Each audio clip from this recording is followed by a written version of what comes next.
Great atmosphere here inside the Carolier Lanes in North Brunswick, New Jersey. Fairleigh Dickinson from the state of New Jersey taking on the powerhouse Nebraska Huskers, the #1 seed and defending champions, and leading here in game number 1. We're halfway through, about to begin the 6th frame. So the leadoff bowlers are back up for each team. This is Valerie Calberry. Calberry with a spare in her opening role tonight.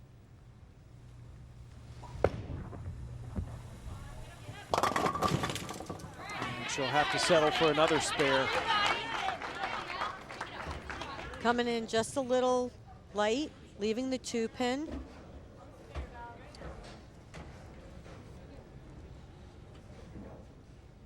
Pretty easy spare. Of course, in pressure situations. I'm having a real hard time with my announcing tonight, aren't I? And it's only the first game. Yeah, you're just getting warmed up too. In pressure situations, I'm not sure anything's that easy. Well, what about the significance of getting the spare and not having an open frame? Is an open frame the cardinal sin here? Are you trying to avoid that at all costs? Absolutely. It's all about filling frames. And that's what I'm saying, especially with that leadoff bowler, you need information. If the ball goes high, you need to look right at the rest of your team and say, I think we need to make a move. It's about filling frames, not necessarily always having to strike. That's nice. But filling frames. So if you leave something, make that spare so you don't leave the door open. Tracy Ganjoin from Brick, New Jersey. Last year, 3rd-team All-American.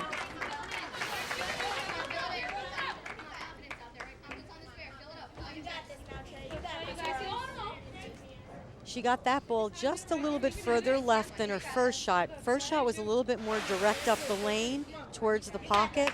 This one a little left of target, but still leaves herself something very spareable.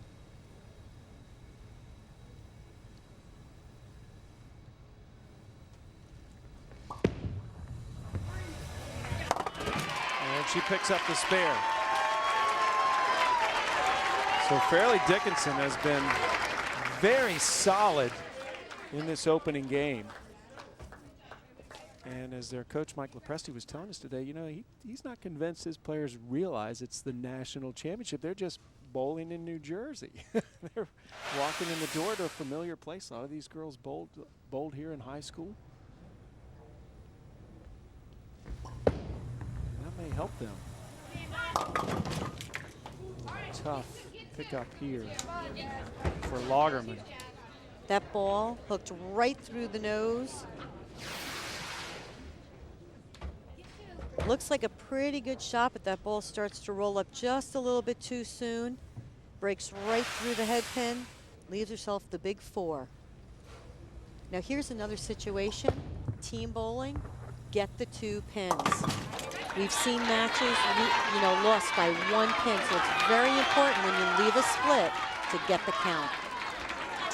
So an open frame, but perhaps a moral victory to get those 2. And that opens the door a little bit for Sara Litteral and the Knights of Fairleigh Dickinson, who have a pretty good cushion going right now in this opening game.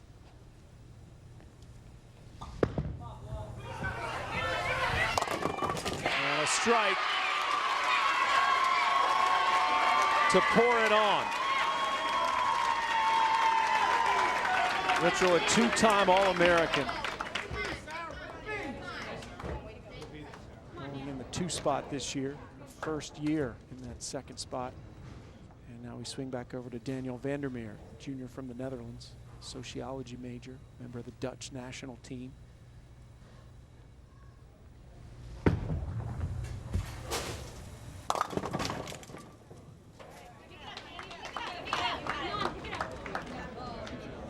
Ball seems to be hooking up just a little bit earlier than it did when they first started. So once again, now the lanes could be going through a transition, changing up just a little bit.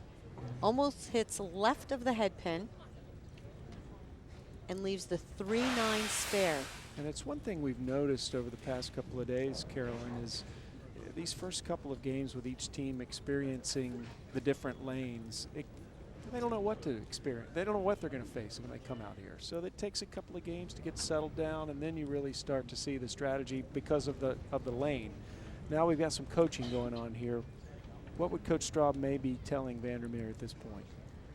Well, her shot went high, almost went Brooklyn to the left of the head pin. So to shoot this spare, which is going to be to the right, she's probably going to have to move a little bit further left than anticipated and use her strike ball to make that spare. And that's probably what they're discussing, is about how much on the approach to move, and possibly move her eyes on the lane.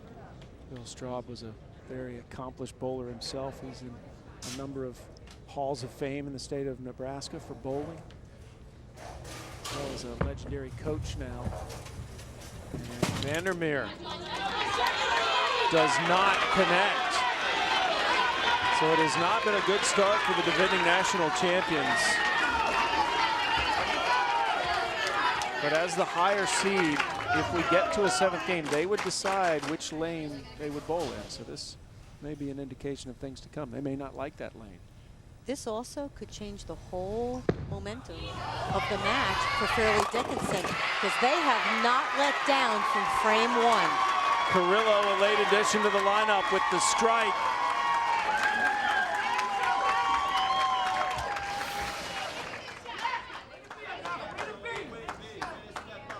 Carrillo, just a sophomore. Doing a great job filling in for Nicole Toto, who normally bowls in that 3rd spot. Ann Sopp up for Nebraska. And her 2nd strike of the night. She's been rock solid today. She bowled incredibly well earlier against Arkansas State. She's really picked her team up. Also looks like she's moved a little bit further left on the approach, playing a little bit deeper on the lane, and maybe this is something we need to watch for when Fairleigh Dickinson goes over there. Let's see if they make a move off of what Nebraska is doing.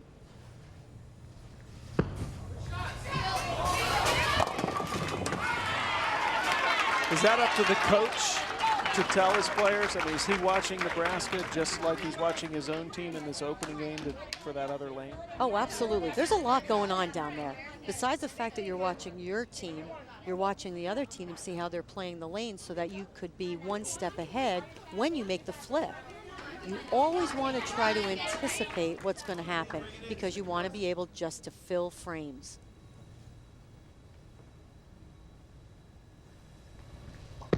And McEwan picks up the spare. D-Mac, that's what our coach calls her. Just a freshman, but the Northeastern Conference Rookie of the Year, showing why.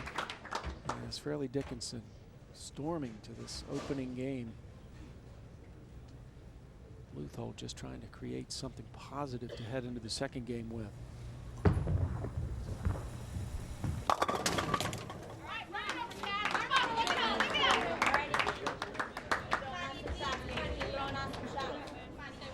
Cassandra throwing a pretty good shot, going high again though, leaving the 4-7, walking over to Coach Straub. Now here's a situation, game is over, right. They can't win. 2 things usually occur here. Maybe a ball change, just to see what it would do on the lane, or make the spare, and then make a ball change. There's a couple of options here, and/or bring in your 6th bowler and let them throw a shot.